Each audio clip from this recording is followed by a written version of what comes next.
Hello friends, welcome to a fresh new episode of the career. Today we'll discuss about the certain things on the career aspects. As I imagine your career as a steady boat sailing through open waters, you are paddling hard and winds seem favorable and everything feels fine. But unknown to you there is a small hole at the bottom of the boat. It doesn't make noise, it doesn't rock the ship, but drop by drop it fills your boat with water, and one day you find yourself sinking. That's how silent career killing habits work. They don't make a scene, they don't get called out in meeting, but slowly they drag you down, stunting your progress, limiting your opportunities, and keeping you from becoming the professional you are capable of being. The scary part, most of us don't even realize you are doing them.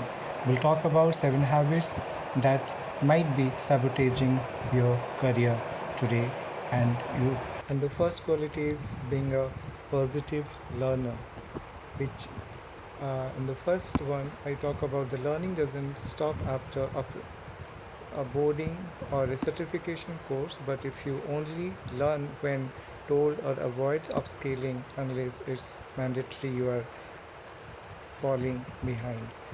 Why it hurts? Industries evolve fast, employees notice when you are not keeping pace. Positive learners risk becoming absolute, especially in each driven roles. What to do instead? Be positive, follow industry blogs, enroll in short courses, and attend webinars even if your managers hasn't told you to. Now, the second point is avoiding visibility.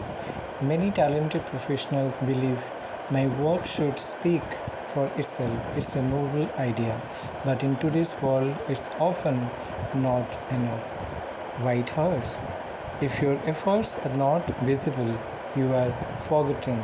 Colleagues and managers may overlook you for promotions or important projects. What to do instead? Speak up in meetings, share your wins on internal platforms, make your work visible without bragging. There is a difference between confidence and arrogance. Now, there is another point I'm talking about is saying yes to everything. It feels good to be the dependable team player who says yes to every request, but over time, this habit can backfire badly. Why it hurts? Overcommitting leads to burnout and medical performance. It also signals that your time is not valuable or that you don't know how to prioritize. What to do instead? Learn to say no gracefully, ask clarifying questions before agreeing to new tasks, offer alternatives when you are stressed thin. Now, the next point I'm going to talk about is avoiding difficult conversations. You don't want to rock the boat, you avoid giving feedback, setting boundaries, or asking for what you deserve, like a raise or promotion. Why it hurts? Avoidance leads to resentment and missed opportunities. You appear passive or uninterested in your own growth. What to do instead?